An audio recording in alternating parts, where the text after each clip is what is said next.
Assalamualaikum warahmatullahi wabarakatuh. Saya Setia, guru IPA di SMP Negeri 8 Cilegon. Di kelas saya belajar bukan tentang duduk diam, tapi tentang bergerak dan bereksplorasi. Saya mendesain laboratorium ini sebagai ruang belajar terbuka tanpa sekat, meja, dan kursi untuk menciptakan mobilitas murid yang maksimal. Tantangan saya adalah bagaimana mengoptimalkan aset digital sekolah untuk melayani keberagaman gaya belajar murid tanpa bergantung pada perangkat pribadi.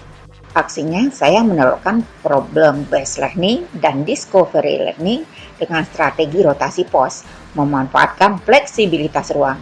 Murid berotasi aktif melalui 3 pos eksplorasi energi alternatif. Hasilnya, desain ruang terbuka ini terbukti memicu kolaborasi yang lebih aktif dan daya kritis yang lebih tajam dalam memecahkan isu lingkungan. Beginilah cara kami menghidupkan sains. Mari kita saksikan. Assalamualaikum warahmatullahi wabarakatuh. Sama-sama berdoa dalam hati mulai. Gimana kabar kalian hari ini?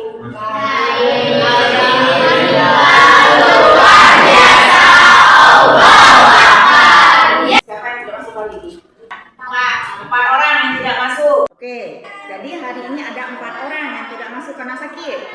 Oke, mudah-mudahan segera diberi kesembuhan. Ya, kita mengingat kembali pelajaran minggu sebelumnya. Jadi dinamo kerjanya adalah dengan prinsip magnet berputar di sekitar kumparan atau namanya adalah PLTB Sidrap. Di mana ya tempatnya? Di Sulawesi Selatan. Kita juga punya pembangkit listrik tenaga surya terapung.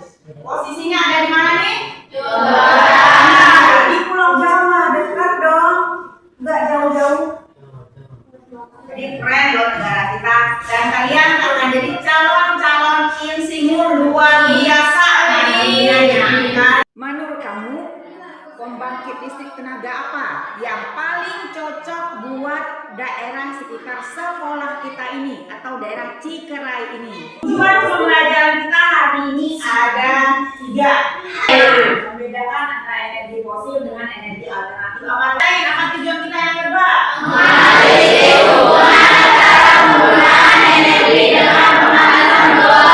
Yang ketiga, menyimpulkan apa aja sih energi alternatif yang paling cocok untuk lingkungan sekitar kita. Nah, pada pembelajaran ini kita punya 3 pos. Yang pertama adalah pos untuk simulasi, yang kedua adalah pos untuk unjuk kerja, yang ketiga adalah pos untuk studi kasus. Kalian juga punya 3 kelompok. Ada kelompok 1, kelompok 2, kelompok 3. Setiap kelompok nanti akan dapat menempati 1 pos masing-masing, tetapi setiap 10 menit kalian akan rotasi atau rolling. Sehingga setiap kelompok itu akan dapat masuk pada setiap pos dengan cara bergiliran setiap 10 menit. Oke, setelah semua selesai, bagian akhir kita lanjutkan dengan presentasi kelompok. Siap? Karena nanti semua pos akan kalian isi. Karena lampu, yang tidak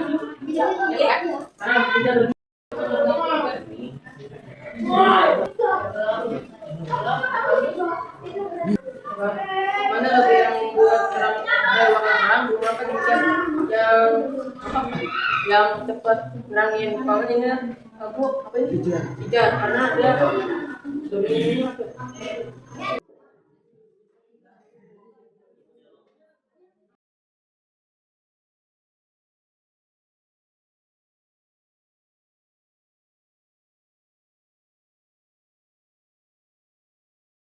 lampu hijau yang lebih cepat membuat ruangan terang.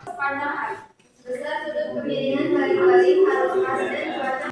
Biasa kita berada di tepi pantai yang sangat berambut. Ceritanya, ini kan biasanya ceritanya di tepi pantai. Misal kita membangun PLTA, pembangkit listrik tenaga air. Apakah akan efisien untuk dibangun di sekitar pantai itu? Dan jelaskan mengapa. Izin menjawab penyakit. Menurut saya buat pembangkitan tenaga air itu kalau buat di laut itu tidak panas. Emang harus banget dari air terjun. Jangan saya bendungan. Misalnya kan air bendungan dibuka nah, jadi langsung nyala kan? Itu maksudnya kayak misal cuaca kadang tuh, kadang mendung, kadang enggak, terus kadang angin, kadang enggak. Terus di situ enggak di dekat air terjun itu bisa membangun tenaga apa? Pembangkit listrik tenaga apa? Kita membuat dua tenaga listrik, yaitu apa ini? PLTS sama PLTB. Kalau cuaca mendung kan kita masih pakai PLTB, ya kan? Kalau cuaca lagi panas kita pakai PLTS. Ya.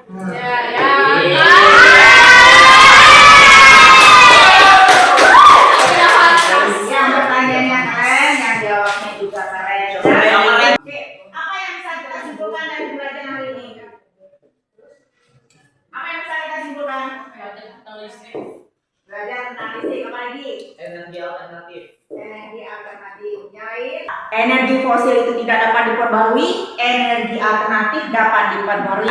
Memang benar, semakin besar penggunaan energi, maka pemanasan juga akan semakin meningkat. Tidak enak Citra sini. Menurut kamu nih, pembangkit listrik tenaga apakah yang paling cocok? Boleh lebih dari satu angkat tangan sampai bisa.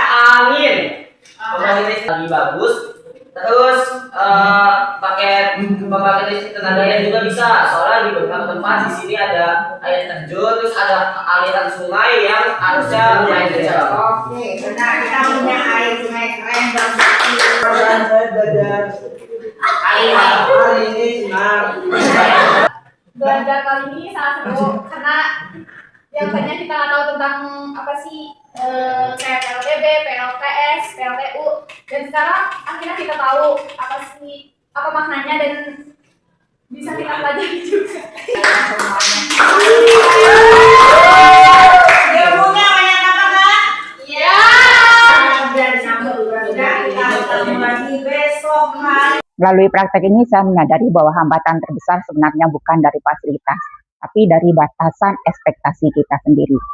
Kekuatan dari pembelajaran ini adalah meningkatnya daya berpikir kritis murid, serta kolaborasi sekaligus kemandirian mereka, serta meningkatnya mobilitas di dalam kelas tanpa sekat.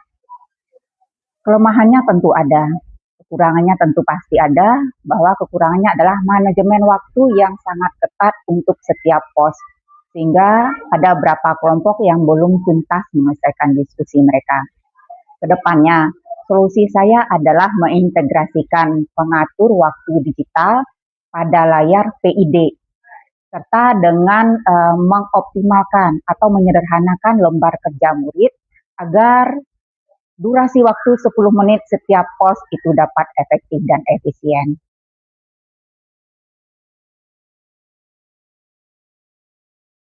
Pada mata pelajaran IPS kelas 9 semester 2, terdapat materi tujuan pembangunan berkelanjutan, salah satunya adalah energi bersih dan terjangkau. Materi ini berkolaborasi dengan materi sumber energi listrik alternatif pada mata pelajaran IPA. Di mata pelajaran Bahasa Indonesia di semester 2 ini ada materi teks eksplanasi yang berkolaborasi dengan materi sumber energi listrik alternatif di mata pelajaran Ilmu Pengetahuan Alam. Model pembelajaran blend learning pada bab isu-isu lingkungan, subbab sumber energi alternatif, kelas 9 oleh Bu Silvi memberikan inspirasi baru bagi saya untuk mengkombinasikan metode pembelajaran tersebut pada pembelajaran IPA di kelas 8. Membahas energi alternatif, Bapak Ibu. Kita menggunakan energi alternatif apa yang akan diterapkan oleh anak di lingkungan dia.